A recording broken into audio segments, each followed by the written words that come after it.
From the GTExome tab of the pharmacogenomics website, you can access the GTExome tool. There are multiple entry points depicted by these three tabs here.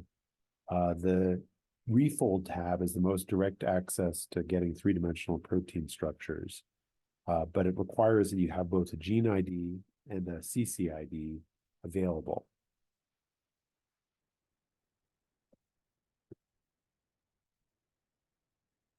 But if you have those, you can submit that directly to the refolding tool, which will automatically look up whether there's an experimental structure available and whether there's an AlphaFold structure available. If both are available, you can select between those two for repacking your structure, and the warnings are provided based on the AlphaFold structure. These include the PLDDT score and what changes to residues have been would result from this SMD. For experimental structure, the resolution is provided to help you decide which of these that you would like to use. Once you've made that choice, then you pick a region of the protein to repack to accommodate the change to the structure based on the region around the central position of the missense mutation. So we pick the number of angstroms, select check, and that returns the sequence of the protein with the repack sequences listed in all caps, and then a numerical list of the residues that would be repacked using that radius. You can change those parameters if you don't like them and hit check again.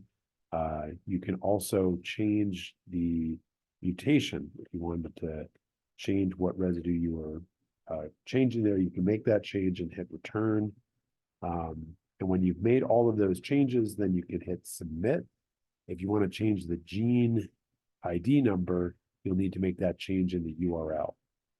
But once you've selected you're happy with your gene ID, your mutation, repacking parameters, you can click submit, and that will generate the three-dimensional protein structure, give you a preview of the structure, and allow you to zoom in on the site of the mutation.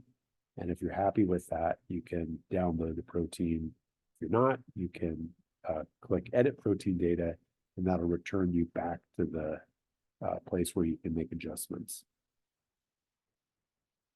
So the other methods to get through to this endpoint come from the other two tabs. So for the exact tab, if you have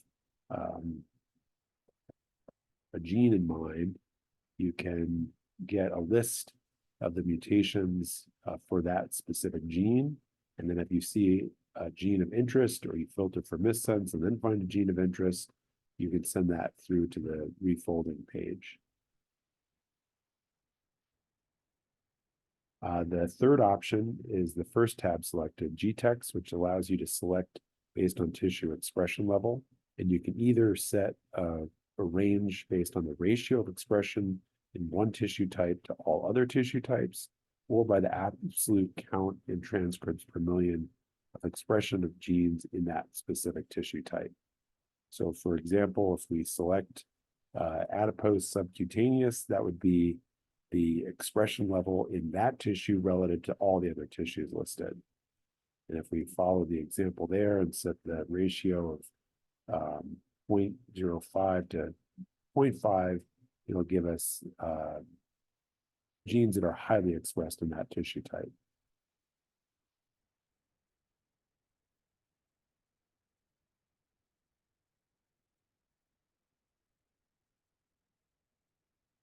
That comes back with a list of genes, and then from the selection of an individual gene, you can then find a list of mutants in that gene and select one, or again, you can filter to those that are missense only, and then select a specific mutation, which will likewise send you forward to the refolding page. Automatically look up whether there's an experimental structure available, and whether there's an AlphaFold structure available, and then allow you to go through the process of generating the three-dimensional structure.